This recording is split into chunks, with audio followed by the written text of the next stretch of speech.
You are listening to Peak One Sports.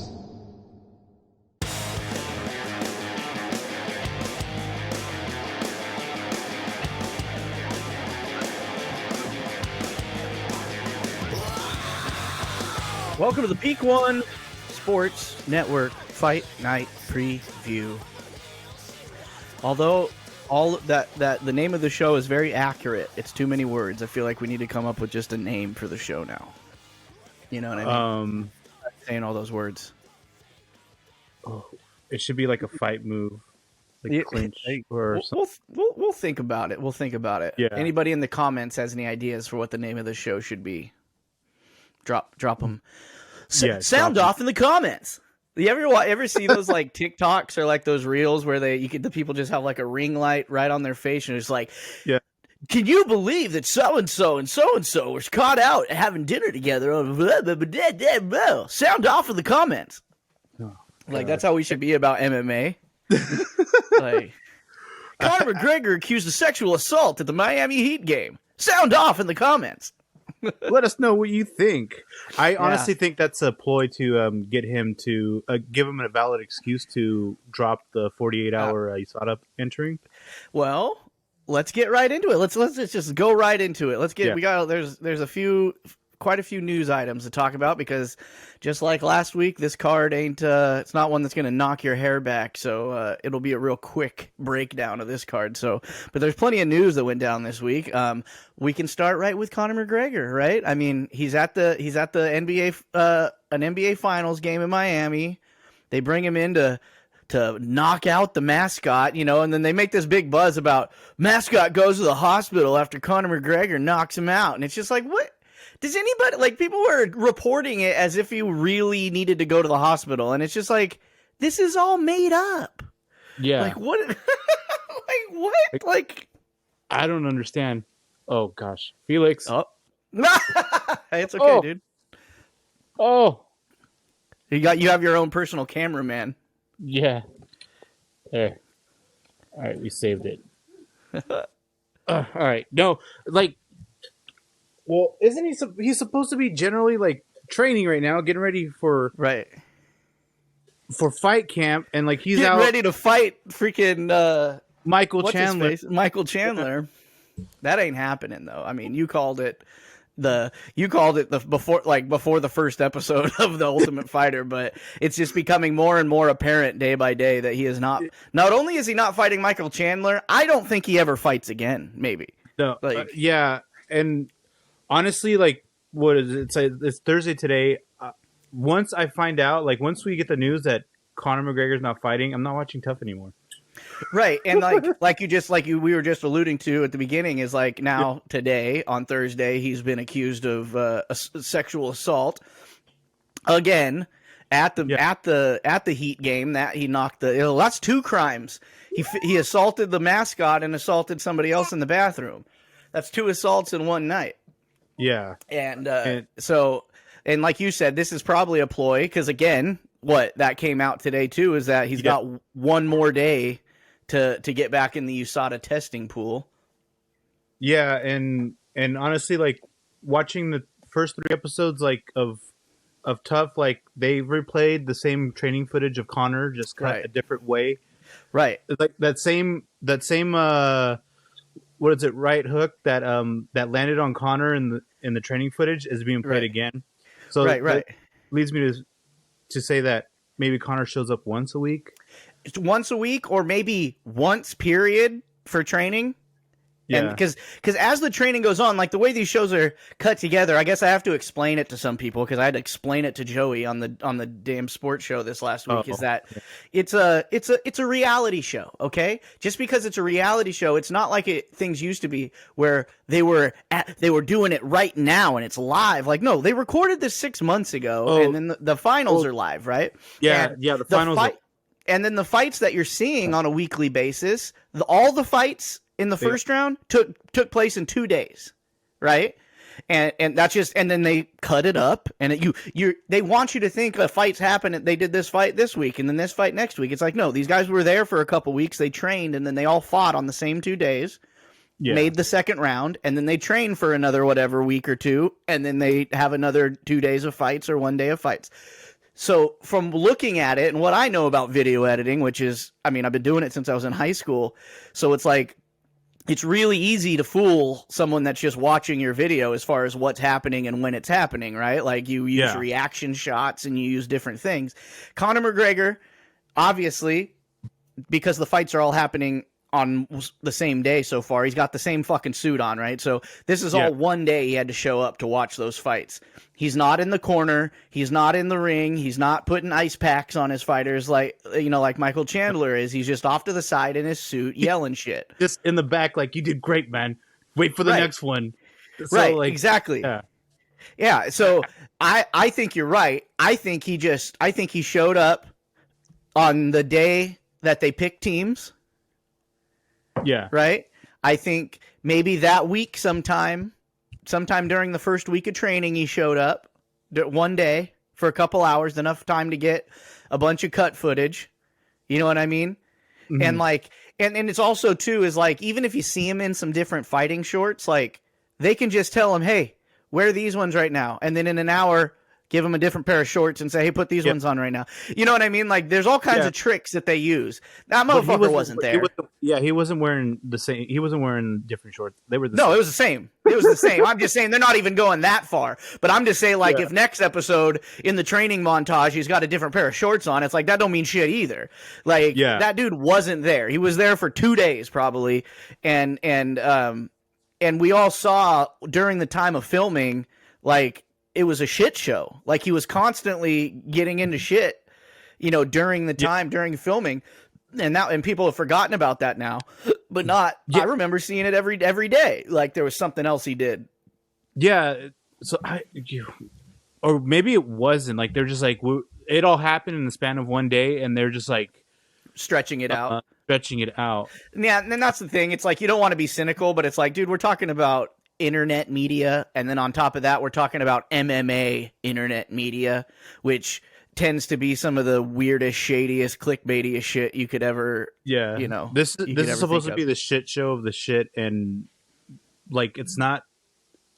Now it's like fake shit show. Like, we want to see, like, where it's like, we're not going to really see any of that. Yeah, all the reports of back when they were filming it, and we were hearing Conor McGregor is out on the strip, drunk as shit. You know what I mean, causing a ruckus or whatever. We're not going to see any of that. They used all that to get us to tune in, hoping we were going to see some of that, right? Yeah. And then now they're just manufacturing a bunch of crap, and that's just what they're gonna. You know, he went to the house and got shit faced and got a haircut. That's about it.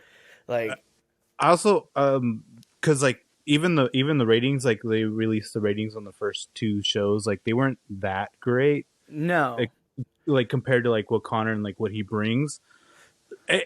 This could be like conspiracy or whatever, or like if you want to like pin UFC for being like the major marketer or something like that, or to like what they were trying to do with France's career or something like that. Like, the UFC's out to get him and stuff.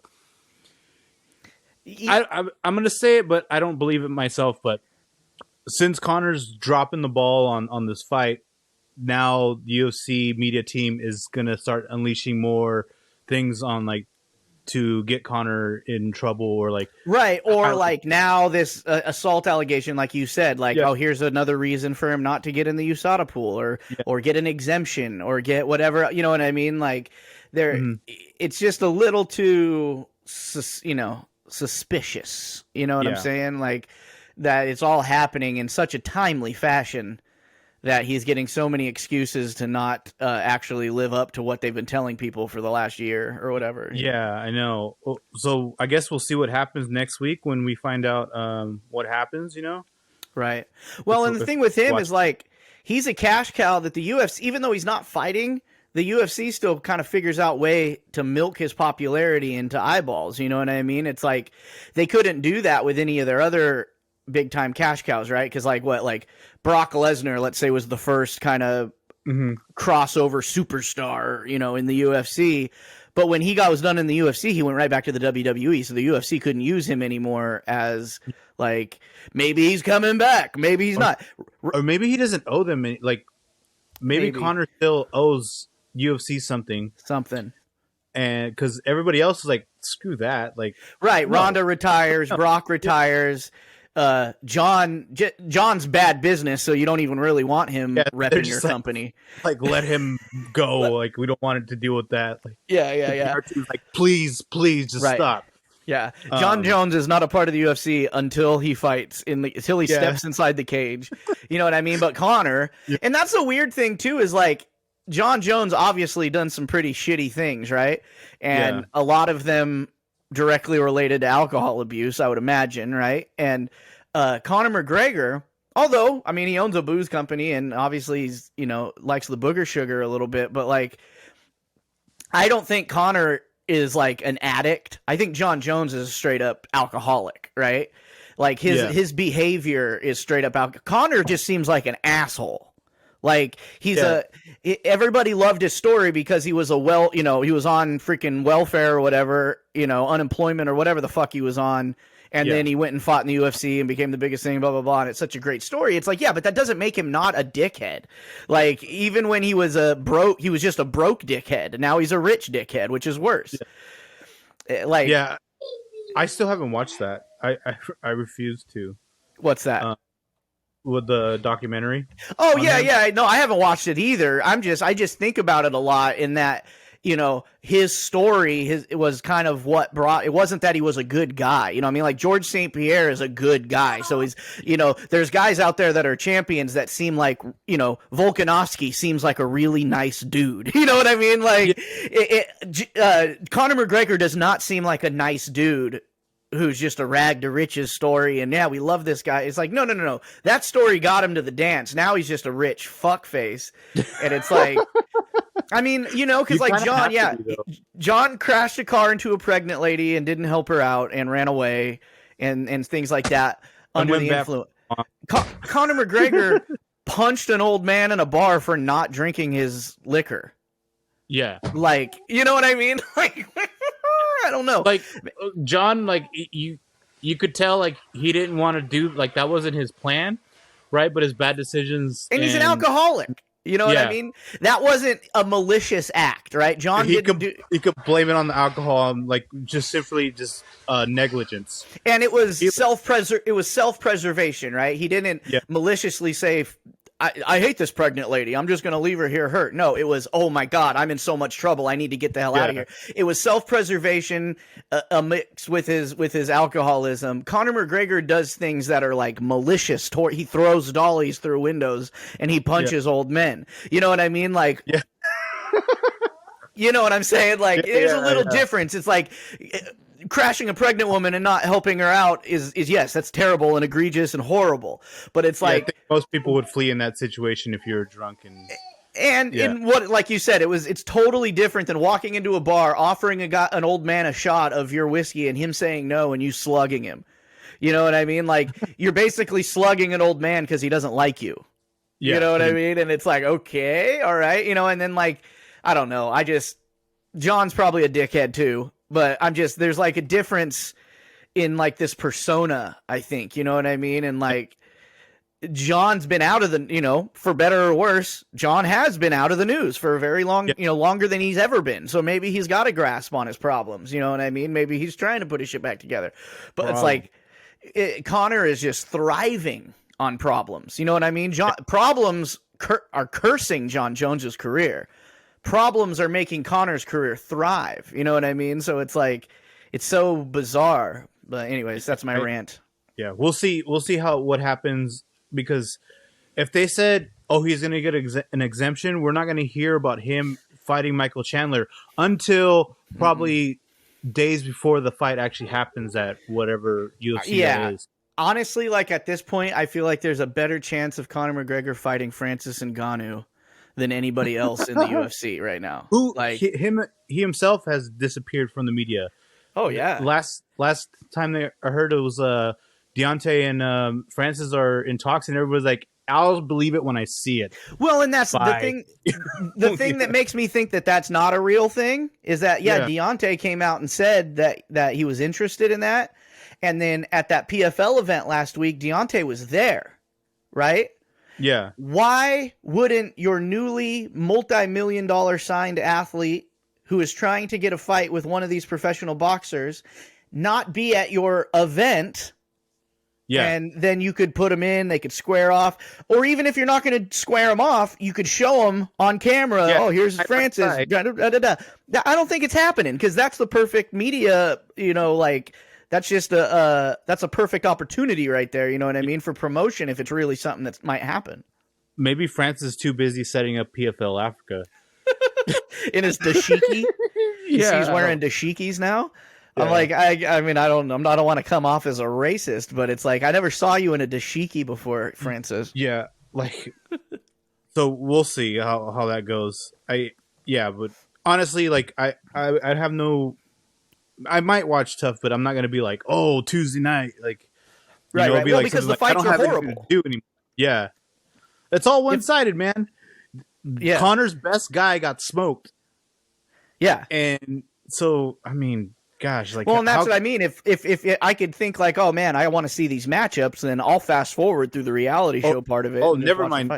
I'll correct myself. It's not Connor's guy. It's John Kavanagh's best guy got smoked. Just like the way his thing, like just the way Connor got smoked in Bellator. Oh like when he goes and fights Bellator. It should have been like Tough, like Michael Chandler versus John Kavanagh. And that's what Connor it is. Right.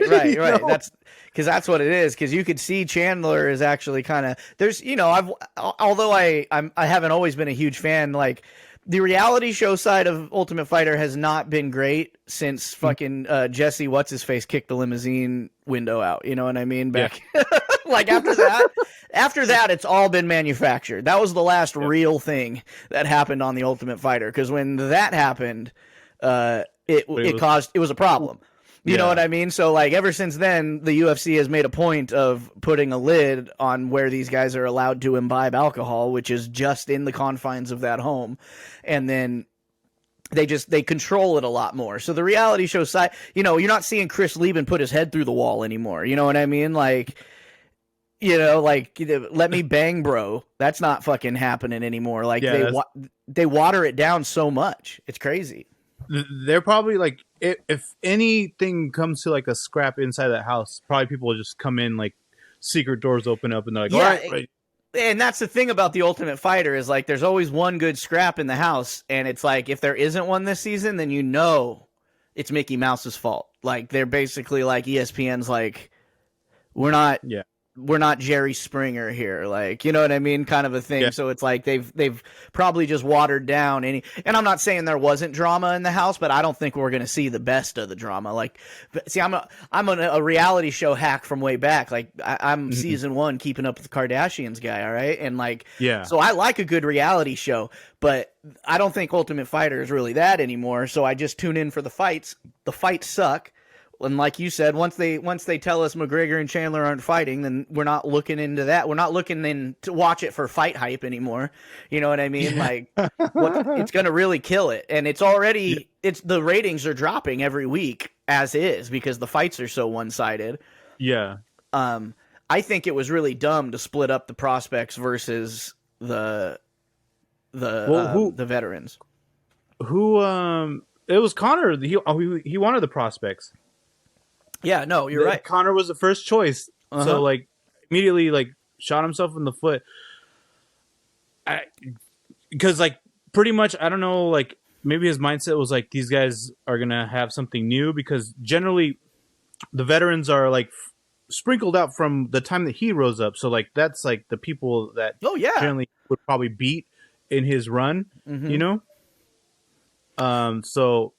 I don't know. I just saw because of the, you and I already talked about some of the names that are on the veteran team, but like when you see some of the guys are in there and then you see some of the fight highlights and you're like, oh yeah, I remember that fight. And you're like, oh, this dude's a legit fucking fighter. Right. Yeah. And it's like, and not to say that these prospects aren't legit fighters, but it's like, there's, we talk about it all the time is that of all sports, like MMA, like UFC specifically just because of the eyeballs and the pressure, but like experience inside the octagon is like a huge, it's people might think it's not that big of a deal if you're a casual fan, but if you've watched enough fights, you've watched enough guys' first fights, you've watched enough veteran versus prospect fights, like it's a fucking big deal. Like there's dudes who come in and lose their first fight because of that, and then they go on a tear afterwards because then they're like, oh, okay, now I'm used. Like, it's like there's guys that get written off because of that. Then they'll come back for a second stint in the UFC, like these guys on this show, and then they'll go on a tear. You know what I mean? And what's his face who just fought on that last episode? The one guy who won. What's his name? Cody or something like that. Cody. No, Cody was last week. That was last week. But anyways, these guys and they think I don't know. You could have the greatest skill set in the world, but there is a big difference of trying to get having your chance and kind of screwing it up in the UFC and then realizing what you screwed up and then now you have a second chance. That drive, I would imagine, is a lot bigger than never been in the UFC. I'm trying to get there. You know what I mean? Yeah. So if you're got skill for skill, but it's one of these veterans, skill for skill, they're right on par with each other. But then one of these veterans has that different kind of a mindset. Yeah, that's the guy was Austin Hubbard who Hubbard. That's right. Austin Hubbard. I mean, that guy was a legit prospect when he came into the UFC. I remember. I think I fucking bet on him. You know what I mean? And he won three. He won 3 of 7 fights, I think. Yeah. Huh? Yeah. No, I said he has a nose to show it. Yeah, definitely. Yeah. Last week's fight was a couple of real beauties, dude. Those were horrible looking gentlemen. Yeah, I don't know, I know Aaron McKenzie from watching LFA and right. There's some good people in LFA, and they're not like Mickey Mouse scraps, but no, I don't. No, and that's there was no answer. He couldn't take him down. Right, but that's what I'm saying. When he did pick him up. Some of these guys, some of these LFA guys, some of these guys from outside are legit fighters. And that's what I'm saying. But if you go up against a guy who has that mindset that these veterans have of they've already been there, they got no jitters. This is a money thing. This is like you trying to get a promotion at work for them. Yeah. That is a bigger drive to me than I can't wait till I get to be in the UFC, right? Because even if you lose this show, you still have a chance to be in the UFC. These veteran guys, if they lose this show, they're probably not coming back anytime soon. Yeah, you know what I mean? So it's it's totally different mindset there. This is literally my last chance. One of your chances you probably will get over the next couple of years, because if you don't win this show as a prospect and go off and rattle off 3 victories in the LFA, you're probably going to get a UFC contract. You know what I mean? But for sure. Anyways, all right. Any other news stuff you want to talk about other than assault? That's pretty much it. Fighter? Yeah. One thing that I thought was funny because I forgot about this. I saw a little blog about it. Is Aljamain Sterling asking Henry Cejudo for his gold medal because Henry Cejudo bet him his gold medal that he beat him, and now Aljo's just like, "Hey, where's my medal at, dude?" Yeah, and I'm like. You gotta give it to him. You got it. I mean, if they sign, I don't. Even if it wasn't signed, you look like a chump. You can no longer bet anything going into a fight, Henry Cejudo, because if you don't give that thing over, you're just a liar. Yeah, but I'm pretty sure Cejudo's gonna be like, "Screw you!" Like, oh yeah, there's no way. There's no way. That's hilarious. That's the difference. Is I wouldn't give it to him either, but I also wouldn't have bet it.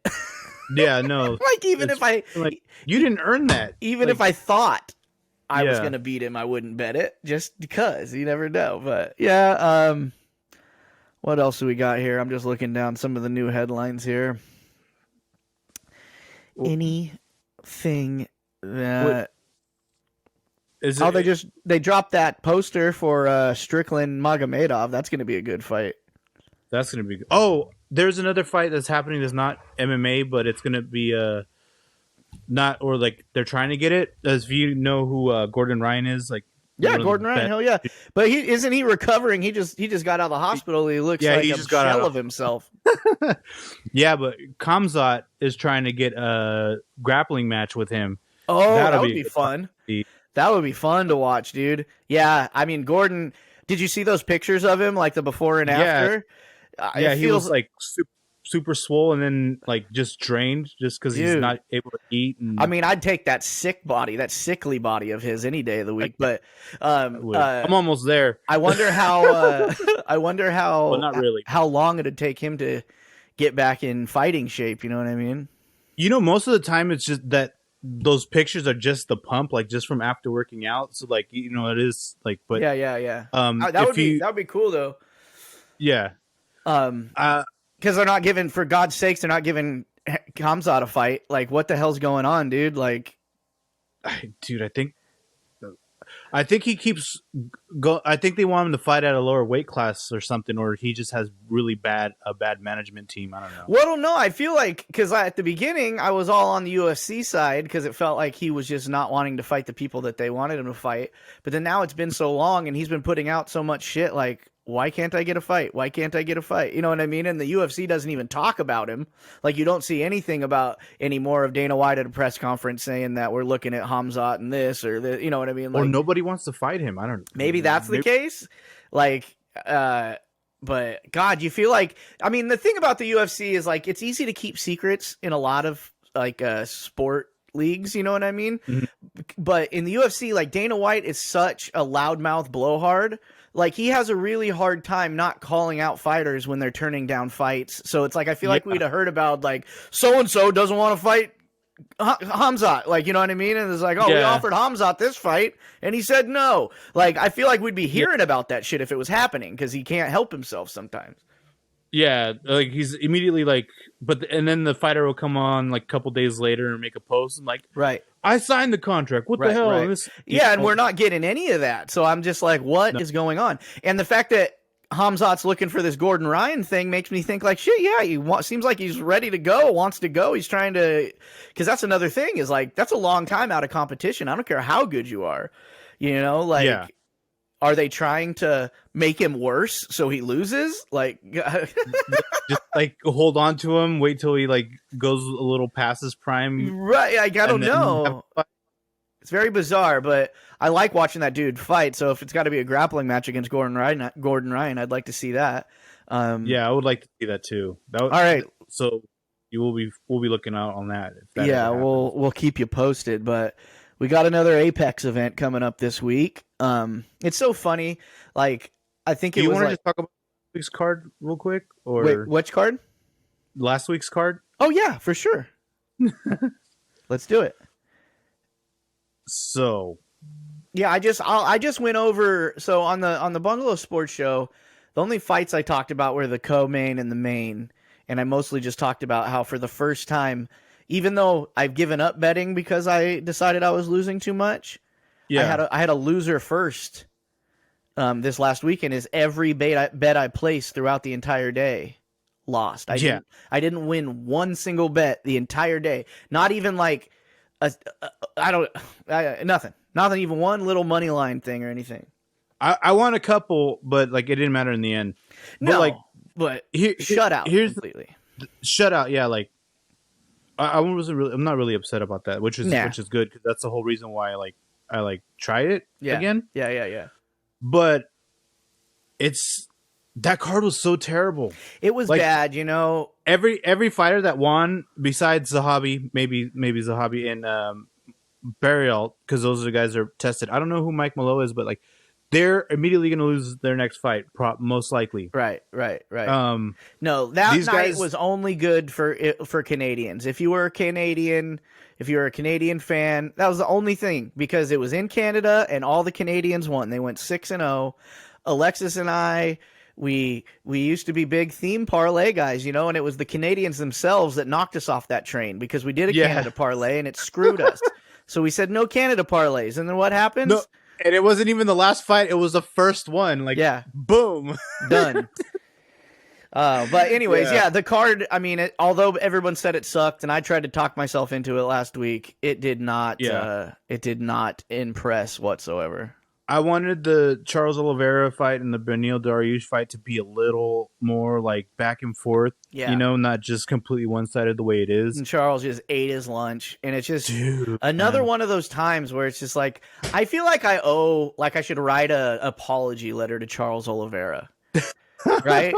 You know, because No, because he's gonna go fight Islam. No, and but just that's not a not walk in the about park. this fight specifically, Oh. but just in general, an entire career apology letter, right? Because obviously he had his issues. He first came in, bust on the scene, was a freaking submission machine. You know what I mean? Yeah. And just was tapping everybody out, and then he gave up in a couple fights, where he obviously kind of just threw in the mental towel, right? And then he goes and he takes a little bit of time off and he comes back and he just dominates for the rest of his career. And ever since, like, I guess when he came, like, I've just never, although I like him, another one of those, like, a seemingly nice gentleman. Seems like we could be buddies. We could go to the churrascaria together and get some steaks. But, like, for some reason, every time he comes up against a guy that is comparable, I always go with the other guy in my gut, you know, but then he shows out and in impressive fashion every time too. God damn it. It's not like it was a boring decision. Anytime I've ever thought, oh, he's going to lose this one.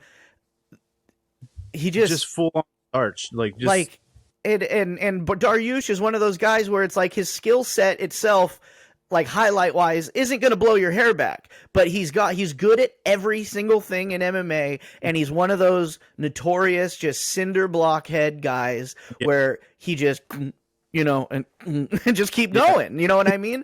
Going.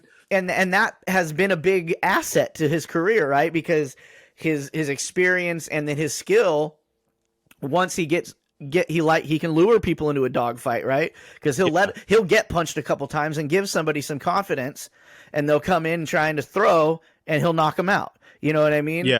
And I think that's kind of what he thought the Oliveira fight was going to be, right? Because Charles, same way. Charles will throw down with you. You know what I mean?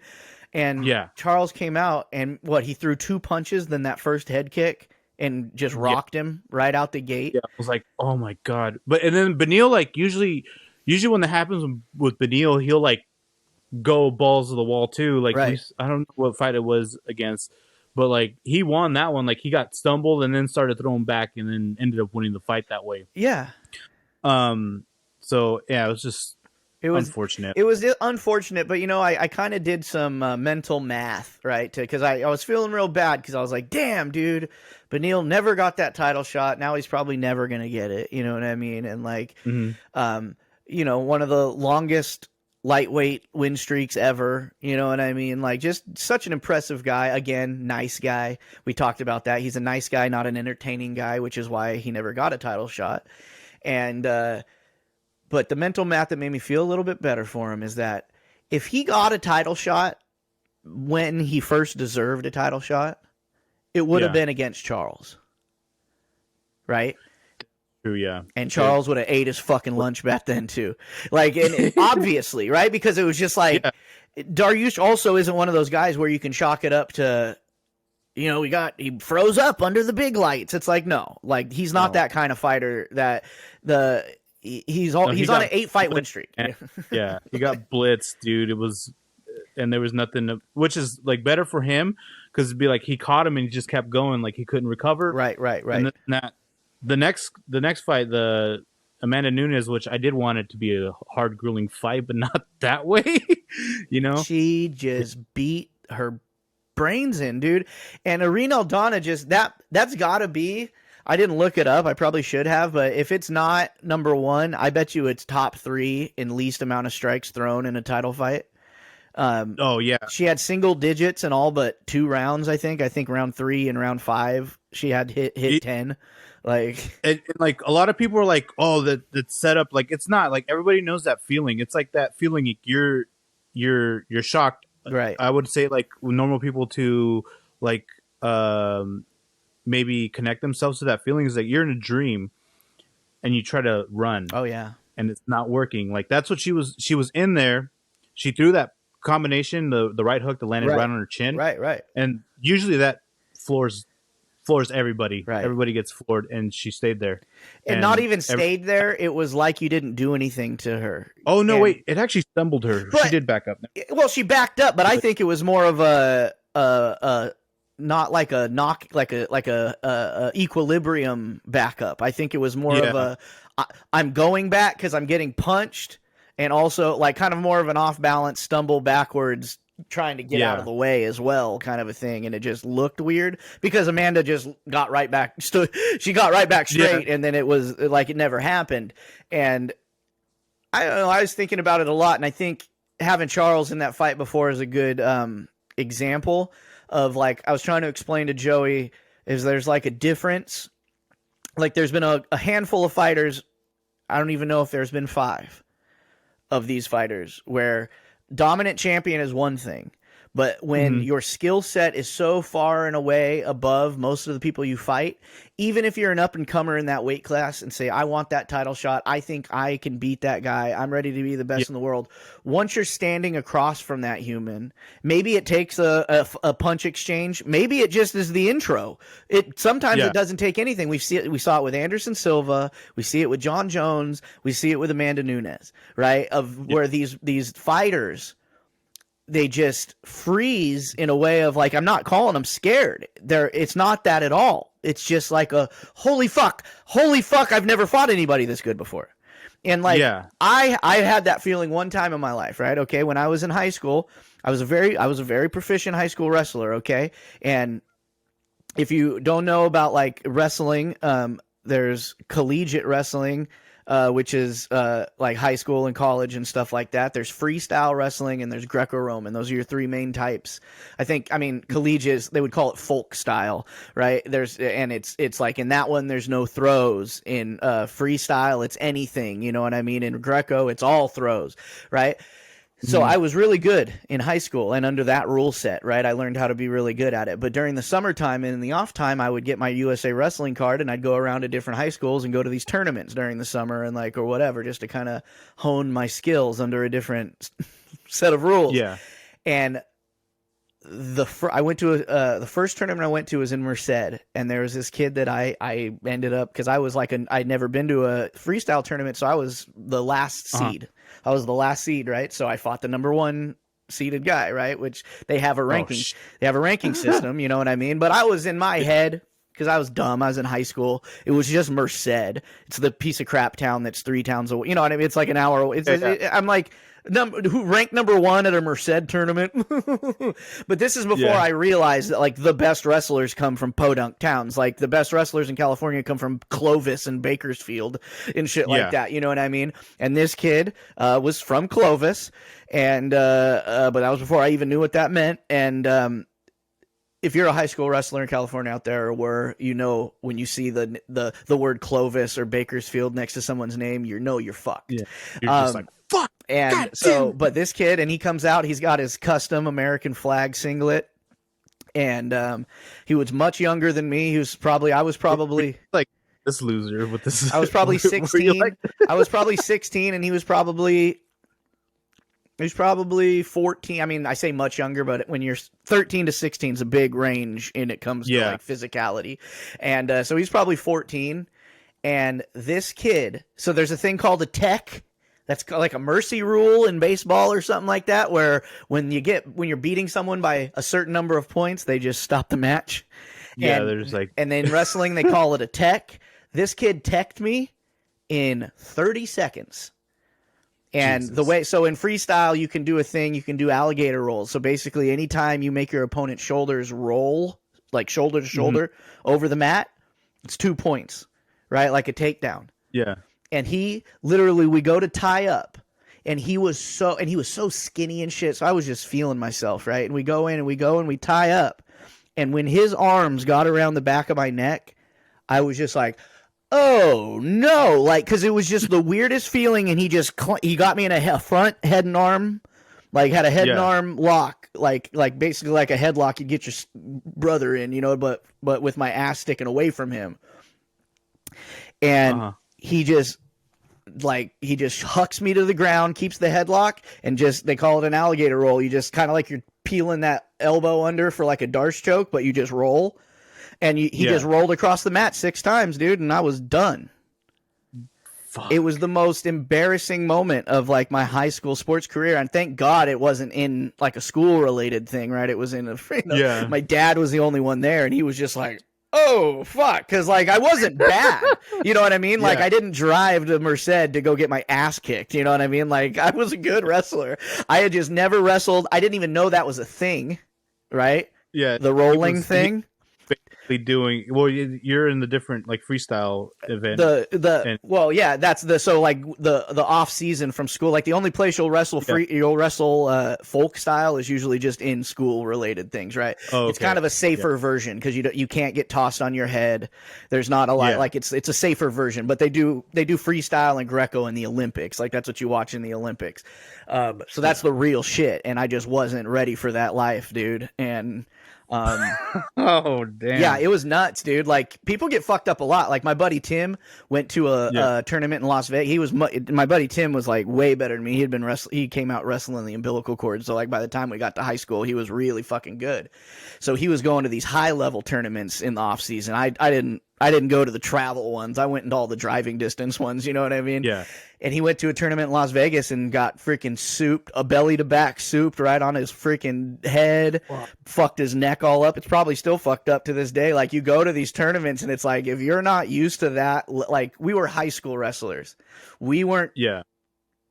That was it for us. When we went home, like our parents barely talked to us about it. You know what I mean? Like those kids, that was their life, dude. And it's like a whole, you have that feeling though. So like long story short, there's another rant, but it's like you get in there with Amanda Nunes and she's about to tech your ass.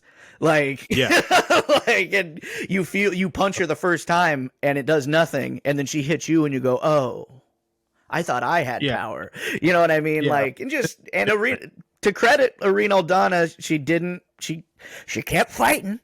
You know what I mean? But like, not fighting. She kept defending. She didn't quit. I should say that because she wasn't fighting. She threw single digit punches like the whole every round. I think it does or shows to like what her game plan was. Like she was trying to go for like the counter. Right. Like, and that's what she's good at. And you ain't countering Amanda. Yeah, it's just not happening. And the fact Amanda wasn't given much for her to counter, and the fact that she knew she was retiring, like Aldana was doomed.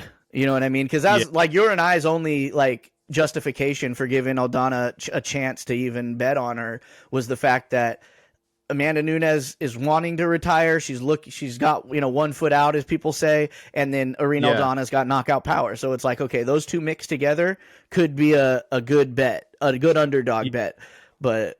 It rarely happens like that. Like, oh yeah, but rarely. Where the retiring fighter, I'm thinking about retiring, and they win, they go out on top. Like, rarely. I mean, when you're talking about other stuff, GSP, right? Connor, and that's it. I mean, he didn't officially. He didn't retire, but he gets his ass beat now. That's what he does. He doesn't fucking beat anybody but Cowboy Cerrone. You know what I mean? So it's like, he's done, but it's like that's how it ends. And that's, is usually it ends with, Chuck Liddell getting his arm broken by Rich Franklin or some shit. All right, dude, let's get into this Apex bout. This one is, this main card, this is another just real, for us nerds, it's got some names that could turn out to be something nice, but. They're gonna fight Izzy, and they both fought Izzy. Just the main event is not. Yeah. Not fun, but let's start. We won't do any prelims you want to talk about. I don't care about any of these. Really. I'm gonna watch them all, but I don't think anybody else. There's nothing in here that. No, we can just go straight to the main card first. Yeah, fight. If you're into watching this thing from the very beginning, the first fight, this light heavyweight bout, Zach Pagua and Modestas Bukauskas, those guys have had some pretty entertaining fights. So.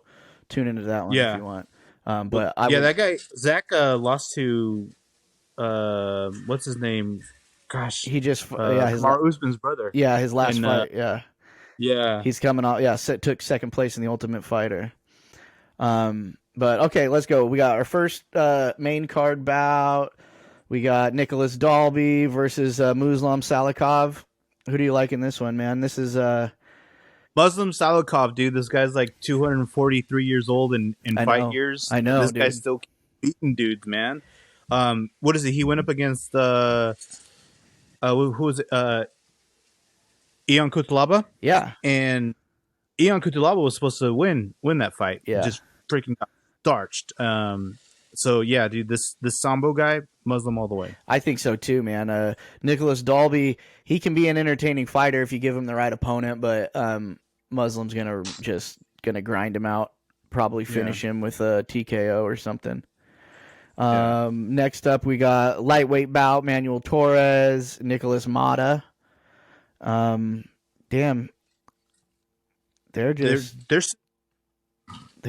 new and stretching these main cards. They are, but I mean, Manuel Torres, he's another one of these Mexican prospects. You know what I mean? And it's just they're throwing him in there in these main cards big time. They're really trying to get those numbers up in Mexico for viewership. Yeah, lately. It's probably working. I mean, I guess these guys are like identical all the way down. I'm just looking at their stuff here. 169. What the heck? Was Manuel Torres coming down from welterweight? Because they got him listed as 169 on here. Whoa. Yeah. Yeah, I'll take Torres over. This is a pretty even matchup, and it can. Yeah, this is another pick'em right here. Yeah. Let me see. What do we got? Well, let me pull up these odds real quick. Let's see. I got him right here. We got Torres is the favorite. Yeah, he's a minus 175 to a plus 150. We got Pat Sabatini and Lucas Almeida at featherweight. At least this one's got some more spread out odds. I like this. Pat Sabatini is a pretty decent favorite on this one. And Lucas Almeida, I can't remember the last time I watched this guy fight. What was his last? Trezano.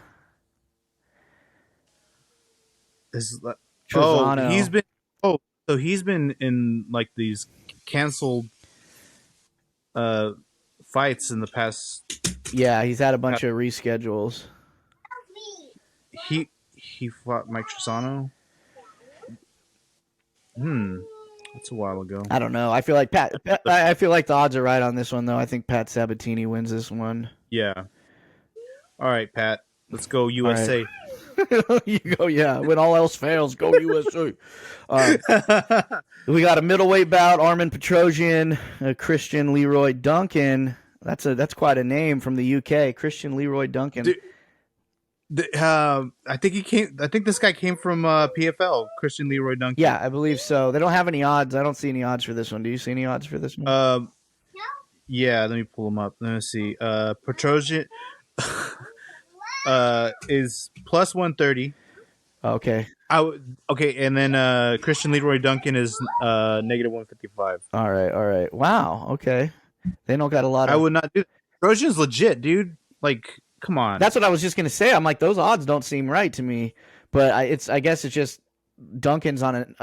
He's 8-0, so maybe they're just going off of that. But Petrosian's 8-2, so it's not like we're. I don't even think he's a really. They're both coming off wins. Duncan, yeah. I don't know. I'm feeling Petrosian on this one, honestly. Okay. Yeah, I don't. Everything's all okay. So he is a KO artist, Christian Leroy Duncan. But Petrosian has the wrestling. So. Oh yeah, he definitely does. Petrosian. We'll see. It's just these fights are really making our job hard here, Alexis. Freaking breaking down these bad boys. We got some major odds on this next one. Holy crap! Yeah. Should we even explain like what makes him so much better? Or Armin Sarukian versus Joaquim Silva, lightweight bout, and our old boy Armin from Armenia is a minus 1,050 favorite. I mean, just that last name gets him negative 1,000. Oh my god! Oh man! And then, but not only that, we've got Joaquim Silva as a plus 700 dog. So if you're a dog lover like Joey, go put some money. Dude, don't even do that, man. That's not like this one. If you guys are thinking about taking your dip into this type of betting, leave this card out. Like at least like last one you had some chance, but this is no. terrible. Go get a small business loan and put it all on Armin Sarukin, and you'll make $10. Yeah. Yeah, pretty much. Because he's gonna win this fight. That's for sure. I don't know. What do you think of? I mean, what kind of finish you think he's gonna get in this thing? Because he's definitely finishing this guy. Yeah, he definitely. I mean, Joaquim Silva's no slouch, but Armin Sarukian is very good. You know what? It's probably gonna be ground and pound. Yeah, or like TKO. He's gonna get down and just pretty much what is all of his other fights. All right, you hear that, everybody out there? Go take all of the money that's for your mortgage or for your rent this month, and put it all on Armin Sarukian. And if you lose, send all your complaints to @ChefJoey209 on Instagram. Well, actually, you know what? Let me see. If we want to get a little further, let's look at these props, right? So let's Sarukian in round 1 is plus 135, which is not. That's good for a. That's probably most likely what's going to happen. Yeah. Dang, plus 135 for a first round finish. That's so low. Yeah. Method of victory, decision, Armin Sarukian by decision plus 325. Sarukian by KO, TKO, or DQ, negative 135. That's nuts. That it's usually like you can go to those finishing methods and pretty much everything's going to be a plus. Like even against like the best people, like you're still it might be a low plus, but it's going to be a plus. What'd you say that was? Minus what for a KO? 135. Good Lord. And then submission is plus 275. Okay, well, I don't think it's going to be a submission. I really don't. I think it's going to and everything under the sun for Joaquin Silva or Joaquin. Is that what it's Joaquin? Okay. Joaquim, I think is what they say on the broadcast. Everything's 12 plus 1200 and up. Holy crap. So, dude, what if, I mean, if you're related to Joaquim, dude, go put some money on that motherfucker, dude, because you might make something. Who knows? Anything can happen. Yeah. Let's take this to a bad decision. You know what I mean? All right. Pretty much. Main event, middleweight bout. This is pretty much a title eliminator, really. Yeah, pretty much. Marvin Vitori, Jared Cannonier, two guys who have already lost to the champion, so we're not getting any parity here, no matter who wins. And neither of these guys beat Izzy, so I'm just like, fuck. Like, why do the champs have to be so dominant right now? If Alex Pereira won the third match or whatever, or the second fight, this would kind of be exciting. Oh yeah, for sure, because it's just new faces, you know, and neither of these guys both these guys are great fighters, but they're just not beating Izzy. Like you saw the way they fought them last time; they can't change enough to beat him. And but can they beat each other? What do you think? Who's winning? I'm gonna go with Jared on this one. Okay, that might be better striking. That might be a hot take. I've been hearing everybody picking Marvin, but this is why would you pick Marvin? Did everybody watch the last fight that he did? Like, that Italy card was terrible. No, I know. And he should have lost, and it was bad judging. And I've been that's the reason why he won. Yeah, I've been hearing that all week. No, you're fine, because I've been having those screaming matches in my truck, working, listening to podcasts and guys talking about how they got Marvin. I'm just like, why is that such an easy decision for you? Don't buy into that hype. Marvin is supposed to be a good wrestler. He does not use his wrestling. He's sloppy at his stand-up. Right. Jared Cannonier, out of these two fighting Izzy a second time, Jared will probably have a better outcome than Marvin. I think that both these Marvin Vitori, like you said, like he supposedly has awesome wrestling skills, but he doesn't use them. He goes out there and just tries to take people's heads off with, cover page punches, he just throws fucking overhands and hooks and shit, and he's good at getting beat up. And Jared Cannonier, you can say the same thing, but I think he's just better at that game than Vitori. So up against each other, I feel like Cannonier's more explosive. So I think he knocks him out. Yeah, please knock out Marvin Vitori. First round KO. Do you hear that, everyone? First round KO, Jared Cannonier. Yeah, so good. This is a free one. I mean, this is this? Let me see. Is this just on? No, this is on ESPN straight up. So free on ESPN straight up. You don't got to buy ESPN Plus, and even the prelims are free on ESPN 2. Yeah.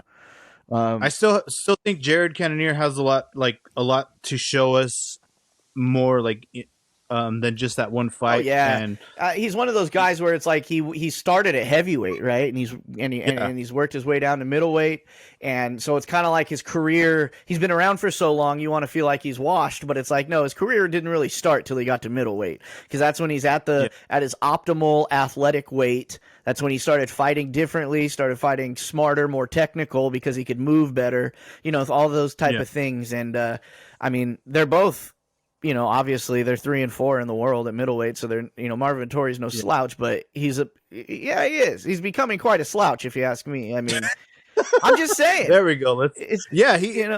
Honestly, and if you look at their fights, like Jared Cannonier was kind of like the deer in the headlights type deal with Izzy, and then Marvin was kind of just deer in the headlights for Cannonier, but he wasn't like really beaten. Right.